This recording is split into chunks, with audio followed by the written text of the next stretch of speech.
tens of thousands of people lost their homes in Paradise, Concau, and Magalia. ABC 10's Brandon Ritterman covered the fire that day, and he is back live in Paradise tonight. And Brandon, it is so hard to believe it's been 5 years already. Tell us how the recovery is going.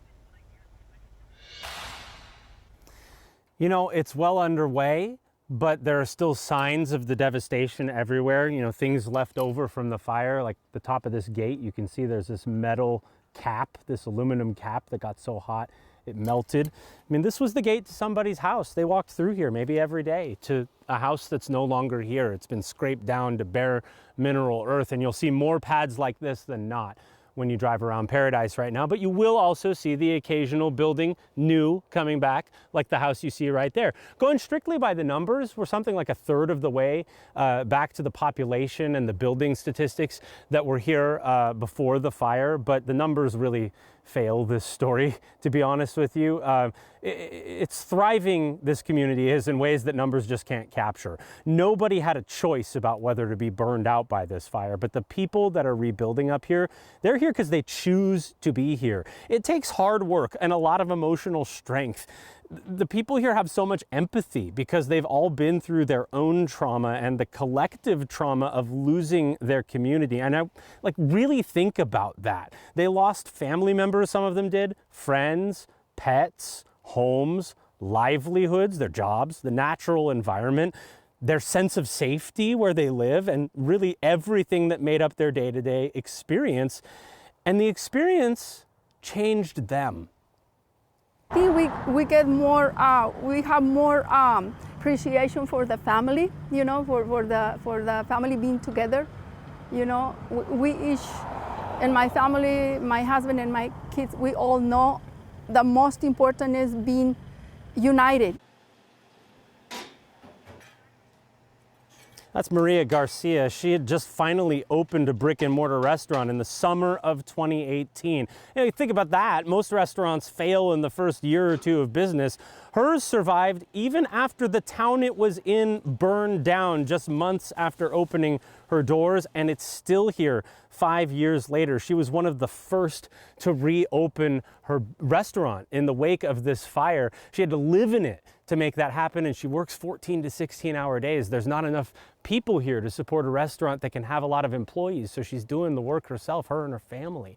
You know, that's an example of a small business. A big business that just came back, this might sound very mundane to those of us elsewhere, Ross, you know, the department store, the kind of cheap department store. People were having to drive 15 miles from here to buy underwear. They don't have to do that anymore because they actually have an option in town. They celebrate. Big and small business, whatever, you know, everyone that opens is a sign of a little bit of normalcy coming back to this place. And it's something that people really cherish and celebrate. And Brandon, your perspective is just so invaluable. I know this has been described as an invitation to come home 5 years later, but so many people have actually been priced out of the area. Talk about some of the reasons why some just can't come back. Yeah, well, it's kind of like it's whammy after whammy, right? So we've got higher building costs right now. It's hard to get insurance up here. We've got interest rates through the roof.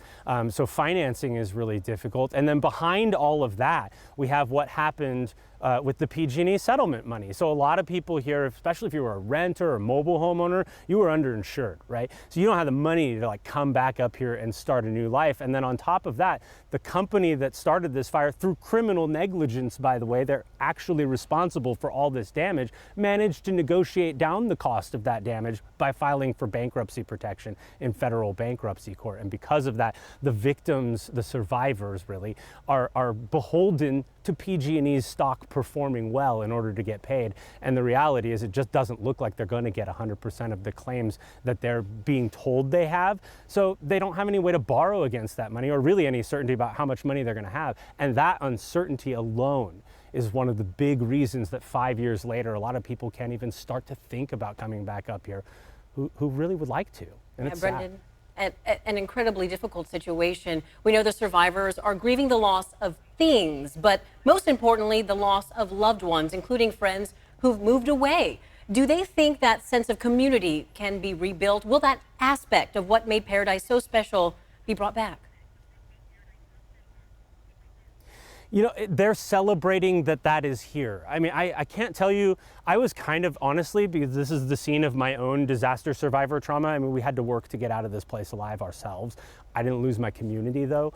The spirit of the people here is really hard to put into words. They really look into your soul when they talk to you, and everyone knows that everyone has a story. And even the people who are moving up here new, who didn't necessarily experience the trauma, they're not shunned, there's not a division there.